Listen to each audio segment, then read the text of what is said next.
You're listening to Three Kitchens podcast, hosted by your favorite home cooks, Erin Walker and Heather Dyer. Join us for inspiration and a new recipe every Tuesday.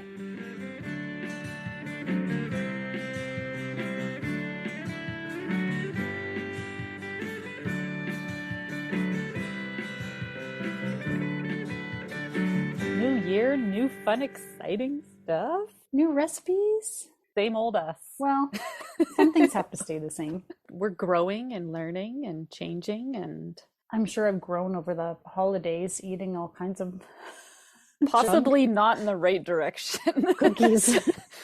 Growing in pant size. It's just a number, just like age. Right? Well, welcome to Three Kitchens podcast. We're back. I'm Heather. I'm here with Erin. And we're just, same old silliness.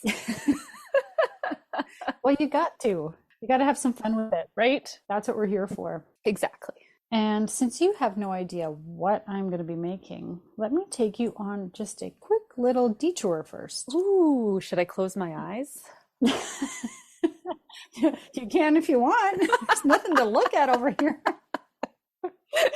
Close your eyes and imagine. Close your eyes and imagine, picture Mesoamerica. Oh, okay. It is an historical region and cultural area between North America and South America. What we would probably now call Central I think America? so. All right. So, are you familiar with tamales? Oh, I am familiar with tamales. You are. And that is apparently a Mesoamerican dish. Have you eaten tamales? I have. Oh. My husband's father used to live very close to the American-Mexican border. And there was like a local person that would make tamales that they would order. Oh, yeah. And I've had them once. And it was like 15 years ago. Wow. I've never actually eaten tamales. We're looking at other stuff, and what pops up, I don't know why, the algorithm on Pinterest feeds me tamales today. And so I'm like, oh, what Tell are me these about like? tamales.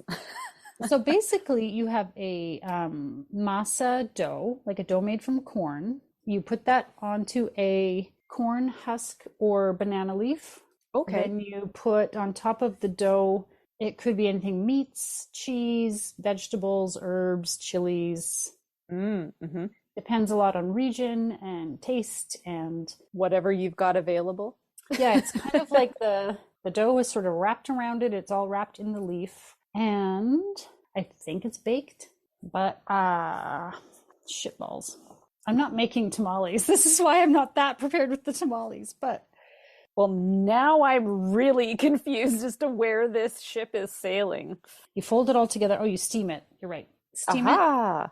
And then you can either just discard the husk that it was wrapped in, and you can carry it essentially like a handheld food, or you can use the husk as a plate. Right. Yeah. It's almost like another version of a food wrapped in a dough, like Exactly. an empanada or a dumpling or a hand pie or a sausage roll or a samosa. All these things where we love to just wrap food in dough and then carry munch it with away. us. Yeah. Yes. It's like everywhere you go has something like this, right? And it goes back. I think I read that archaeologists think that tamales may date from like 100 AD. So for a very long time, peoples have been making tamales. And I mean, can we not go back and say corn husks? Corn. Mm-hmm. Super cool corn things. Okay, sorry. If you cool want to corn hear things. me nerd out about corn, go and check out, we got polenta and mochi cake that I made with corn last year. And so good. Corn is just so freaking cool. Okay, it is continue. Cool. Glasses on. Okay. Tamales, as with lots of Mexican food for sure, made their way to the United States, and we get an American version, which is not a tamale any longer. That's why I said I'm not making a tamale. It is a tamale pie. Oh. Now, have you ever had a tamale pie? Gosh, no. leave it to the Americans to totally simplify and make this like it could be a weeknight meal. Excellent. Because now we're talking the fillings that you might put in a tamale with a cornbread topping. Oh, Baked. Kind of like, I've never eaten it, but it makes me think of like a shepherd's pie, but instead of a potato topping, you would have cornbread on the top. This is the thing that I first came across. I'm like, what's a tamale pie? I've never heard of that. And then I started thinking about, well, what's a tamale and how does this relate to a tamale? Because I thought the tamale was wrapped in the husk. And so I'm like, well, where's that aspect of it? It doesn't have that aspect. Okay. It is a it's a meat pie with a cornbread topping. Is there any sort of crust, or is it just like, okay, it's just the meat and ingredients with a topping? Yes. Okay. As far as I can tell. Gotcha. And apparently tamales, you can find variations on tamales even in the Caribbean. You can find them like all over the place. So I would think your filling, if this has been adopted in kitchens all over the place, you probably could vary your filling depending on your tastes and I feel like I've recently stumbled across something that told me about tamales and how different they are in all the different places throughout Mexico and Central America, and like even kitchen to kitchen. I think it's that thing that like your grandma makes it this way, and that's what it is. Yeah, and it seems quite common for a tamale pie to be a ground beef. Like that's what really makes me think it's like Tex-Mex, right? Yeah. Like think of a traditional Mexican taco and how it varies from a Tex-Mex ground beef taco, which is quite different from a traditional taco. Right.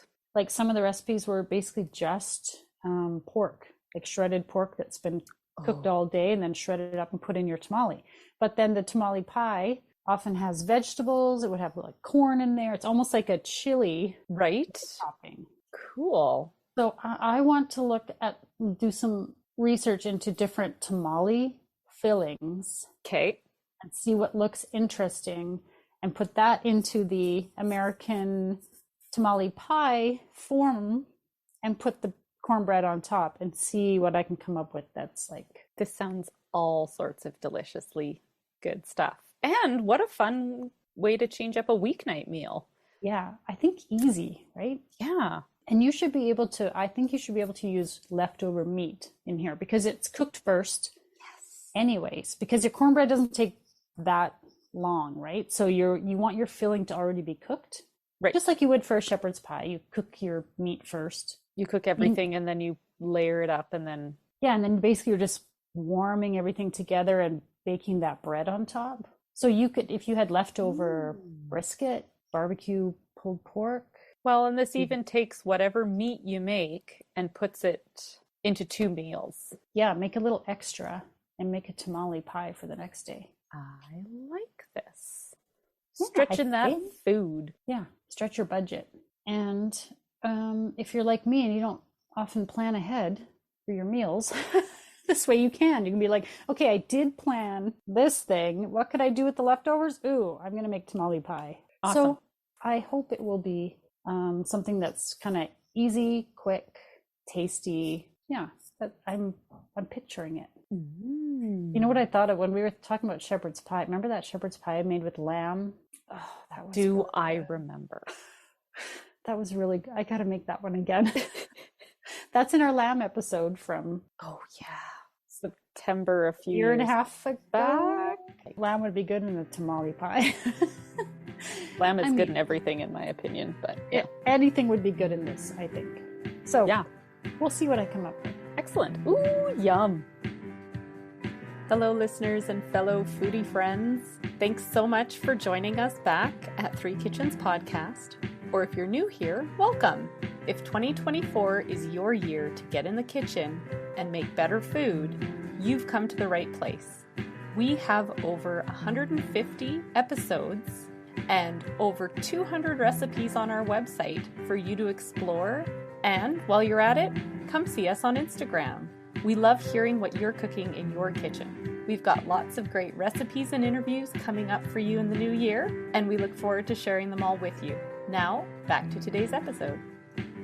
All right, let's talk about how to make a tamale pie. this is something that is easy for like a weeknight, even like kind of last minute. Yeah. Because after looking around at different recipes, I chose to follow a recipe that uses leftover meat. So this could be practically anything. If I used roast beef, you could use pork, you could use chicken, you could use like whatever you've got. Pick your protein. Yeah. Or if you don't have leftovers and you're like, I want to make this, you could brown ground beef or turkey. Right. You could even stop at the deli counter and get one of those roast chickens.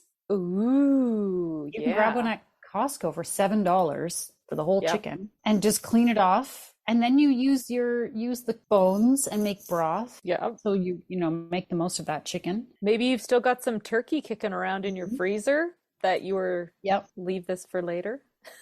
Yes, exactly. So this is intended to be easy. Easy and quick. Okay. So you're going to make your filling. So obviously you're starting from cooked meat, right? Okay. Preheat your oven to 450 Fahrenheit, and in your larger, like 12-inch cast iron skillet or some sort of oven safe pan like that, heat oil on the stovetop. You're going to put in there some onion, garlic, salt, soften that together. Then add your meat. You've got black beans, canned tomatoes, corn. You could probably improvise this if you want to add in bell pepper or something spicier. Clean the fridge, right? Exactly. Use what you've Clean got. the fridge pie. And if this is kind of a last minute thing where you're like, oh, I think I'll throw this together. Maybe you've got frozen, like I usually have like a bag of frozen carrots from the summer. I just chop them up and, pop them in the freezer. Or you've got canned corn, like use what you've got, make it easy for yourself. So you're basically just going to cook that together until it's all heated through, and then turn off the heat and stir in some grated mozzarella and salt and pepper to taste. Be sure you're tasting it. You want to see if it's got the seasoning and the spice that you like. And that is as simple as the filling is. So yeah, it's very simple. And you could probably even, especially if you're doing like a ground meat, put in like salsa. Maybe if you have a jar of salsa. That's a great idea. Yeah, make it kind of the flavor that you like it to be. I think this is intended to be a base recipe, and then you kind of make it your own. Now, to make it a tamale pie, you need the cornbread, because remember, a tamale is filling wrapped in like a corn flour dough. So I used this cornbread recipe. I will just mention it will be on the recipe in the website, but I'll mention that, Erin, you also have a really great cornbread recipe, and I think that one is also on the blog, I think right? so, yeah. Yeah. We've done the fire, the barbecue. I think we made it with ribs over the summer, possibly. So it's so good. Okay, so there is all-purpose flour, yellow cornmeal, fresh corn, or in my case, canned, sugar, salt, baking powder, baking soda, milk, white vinegar, and that's just to kind of turn your milk to buttermilk. So if you have buttermilk, use that instead. Okay. An egg and some melted butter. Okay, so question for you. Since you mentioned turning your milk to buttermilk. Right. How do you usually go about that? Okay, so I don't have any genius hack for this. Okay. I would say pour your milk into your cup, say it's a cup of milk. Well, in this case, it's 3/4 cup of milk. Okay. Add like a tablespoon of white vinegar, stir it, let it sit while you mix up the rest of your stuff. Right. Is that how you do it? That's generally how I do it. I've heard that you're supposed to add your vinegar first and then fill it up to the mark. And I often use lemon juice instead of vinegar. You can also do lemon juice, yeah. Which is my thing. So I was listening to a thing on the radio just the other day talking about best before dates on dairy products. Buttermilk is like sour milk. So if you've got milk that's like coming near the end of its shelf life, or your milk is starting to go sour, that's when you can use, that's what you can use too. Oh, well, how do you know if it's gone too far or if it's the right? Because when you buy buttermilk, it doesn't smell like nasty old milk, does it? I don't think so. I think it kind of is, Oh, it's like soured milk. So you I know, think you're if talking you've to got, the dairy sensitive I person here. know. Why am I even talking about milk as though I know something about it? I don't. Right. So I think you can use, like, if you've got milk that's kind of getting close to the end, Hmm. instead of chucking it out and putting that down the drain, use it in baking. There's our take-home message. Yeah, like that's what you're doing by putting vinegar or lemon Yeah. juice, like some kind of acid into the milk, is to turn it slightly sour. Yeah, Yeah, I think there's a fine line there. possibly. Anyway, there you go. So you're basically you're going to, yeah, this recipe actually says to set it aside for 10 minutes, the vinegar Yeah. plus the milk. So that's essentially what I do when I make it. Yeah. And this is just making a basic dough. Like there's nothing fancy about this. You're mixing it all together. You're dropping spoonfuls of batter on top of your filling that's in your skillet, and you Okay. kind of spread it a little bit to cover. Now, Right. this recipe I found was not quite enough cornbread for my taste.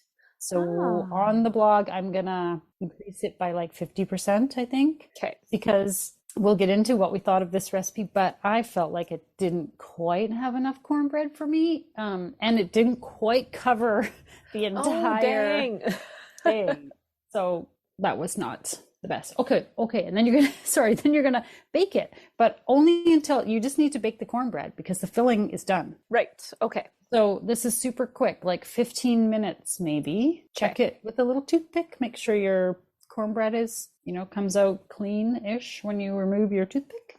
Right. And that's it. And then when I first tasted it, I thought, what does this need? And then I remembered when you made polenta, corn polenta, and you made that nice red pepper like relish to go with it. And I Yeah. was like, oh, it needs something like that. And I didn't have everything for that recipe, but I improvised a little bit with, I had a jar of Yeah. sweet red pepper, and then I just added the It was vinegar like and garlic, some garlic, vinegar, oil, and vinegar. Yeah, it's oil like a and vinegar. It's basic. pretty basic. Mhm. And I think if you have fresh parsley, that's the Yes, thing that you can add, but it can totally be made without. that was the thing I didn't have. And I think you could also do a fresh, just like a fresh salsa, chop some tomato, onion, jalapeno, Yeah. maybe smoke it if you got a smoker, as we discovered at Christmas time. Yes. Because I feel like it just needed that extra something. It's a very savory, rich dish. So having something fresh to go with it, like even if you just made like a salad on the side, like you can just have a quick, like a cucumber and avocado or cucumber tomato, or like just something fresh chopped up on the side that's a little Or burst something of pickled. acid, or a Yeah. pickle. Yeah. Yeah. Something on the side for sure. Or like that pickled red onion that we make it all the time with everything. The Put that staple. in there. I think it just needed that bit of something Yeah. fresh. Yeah, absolutely. No, I've been a little bit sick, and so this was like I tucked into this and it was so warm and comforting, and I really just liked that it was similar to a shepherd's pie, but with like a different reimagining of flavors. It made things just a little bit different and more interesting. I think this would be so good with a chicken too. I agree.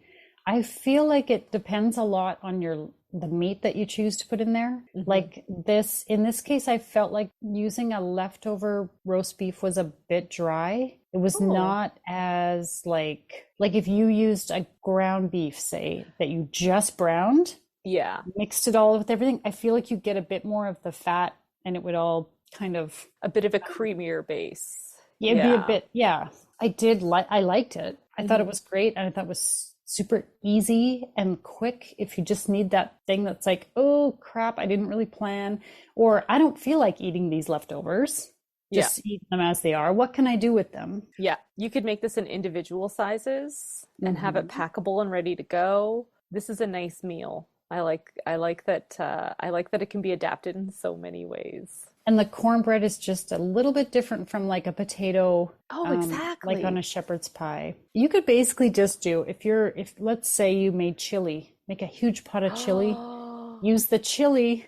I always have leftover chili. Oh my Basically gosh. top your chili with cornbread and bake it in the oven for 15 minutes and you've got a different meal. Maybe stir some cheese into it. Yeah. Yeah. Oh, that's brilliant. Yeah. Love it. I think it's a good one. My kids love chili. I think you could make something really good the next day. Mm-hmm. So it's And not the whoever same makes a thing. small batch of chili, like Ain't nobody making small batches of chili. ain't nobody. And then you eat it for so many days that you're like, oh, I'm so sick of it. And I like an alternative to potatoes, having the cornmeal up on there Mm-hmm. and doing that. So was yours a thicker batter then that you could spoon? Because I know the cornmeal Yep. I make, the batter pours.